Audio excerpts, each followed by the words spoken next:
Hello to all my dear friends. I hope कि you are good in your life, you are good and well in your life. तर आजचा जो दिवस आहे तर आज मी तुमच्यासाठी एक कीवर्ड घेऊन येते आहे. त्या कीवर्डचं नाव आहे की अनस्टॉपेबल. आता मी तुम्हाला सांगते की अनस्टॉपेबल असणं म्हणजे मी सांगते ना अनस्टॉपेबल बी अनबिटेबल. तर का why it is important because when you are doing your thing continuously the one day definitely the success will comes in your life.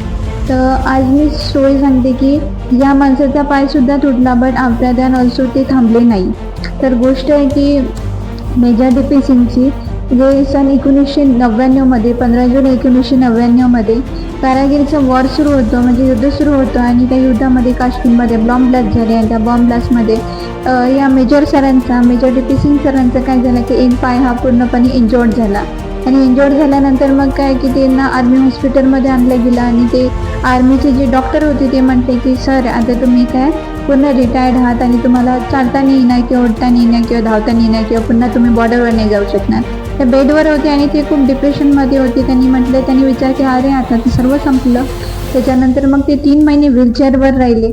व्हीलचेअरवर राहिल्यानंतर घरी मग त्यांनी एक दिवस मॅरेथॉन पाहिला आणि मॅरेथॉन पूर्ण पाहिल्यानंतर त्यांनी विजेता सुद्धा बघितले की त्यांना मेडल घालून देत आहे.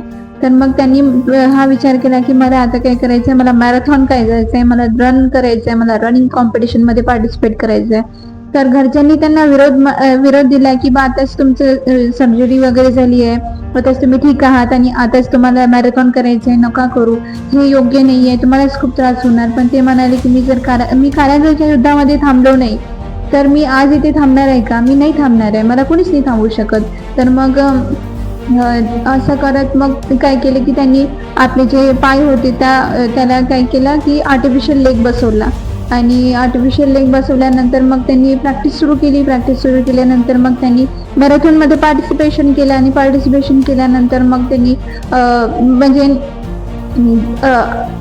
आयरन म्हणजे त्यांनी काय केलं की पार्टिसिपेट केलं आणि खूप असं रनमध्ये खूप सगळ्या कॉम्पिटिशनमध्ये पार्टिसिपेट केलं आणि ते विजयी झाल्यानंतर त्यांना म्हणजे एका कॉम्पिटिशनमध्ये नाही तर त्यांनी नियर अबाउट 5 कॉम्पिटिशनमध्ये पार्टिसिपेट केलं आणि ते 5 कॉम्पिटिशनमध्ये म्हणजे विजयी झाले आणि त्यांना 5 पण मेडल भेटले.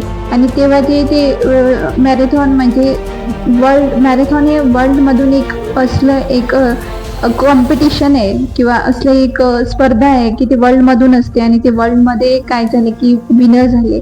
आज जर आपण गुगल हिस्ट्रीमध्ये सर्च केलं तर त्यांचं नाव येते की blade runner of India. Blade runner of India म्हणजे काय की आर्टिफिशियल जो लेग बसवते, जो हात बसवते, पाय बसवते आणि ते करून सुद्धा ते काय करतात की हिस्ट्री क्रिएट करतात. म्हणून मग त्यांना भारताने उपाधी दिली की ब्लेड रनर ऑफ इंडिया. आणि अशी उपाधी भेटणं म्हणजे एक वेगळं वर्चस्व निर्माण करते आपलं. म्हणजे आलो आणि निघून गेलो याला काही अर्थ नाही आहे जीवनामध्ये. तर जसं आलो आहे ना तर तसं काहीतरी करून एक स्वतःची ओळख निर्माण करून जर आपण म्हणजे निघून गेलो या दुनियेतून तर मग ते वेगळं वर्चस्व स्थापन करते. आणि म्हणून मी सांगू इच्छिते की जे काही करत आहात तुम्ही, जिम करत आहात तुम्ही, बिझनेस स्टार्ट करत आहात तुम्ही, काही पण करत आहे तुम्ही, कोचिंग करत आहात तुम्ही, हेल्दी जेवत आहात, योगा करत आहात, प्रॅक्टिस करतात, मेडिटेशन करतात, तुम्ही कॉन्टेंट क्रिएट करतात, तुम्ही तुमचं कोणतंही काम करत आहे ना पॉझिटिव्ह न करा आणि अनस्टॉपेबल राहा. म्हणजे कुणीही कधी काही तुम्हाला स्टॉप करायचा प्रयत्न केला तर say no to everybody, anyone, कोणी पण असो नो म्हणा. आणि तुमचं जे काम असेल कोणीही विघ्न टाळायचा प्रयत्न करत असेल तर say no to that people because no one is like a medicine for our life, for making our life bright and for making our future secure. So I think say no and unstoppable राहा, unbeatable राहा आणि खूप पैसा कमवा आणि खूप grow करा. ठीक आहे, till then keep learning and keep watching and all the best for your life.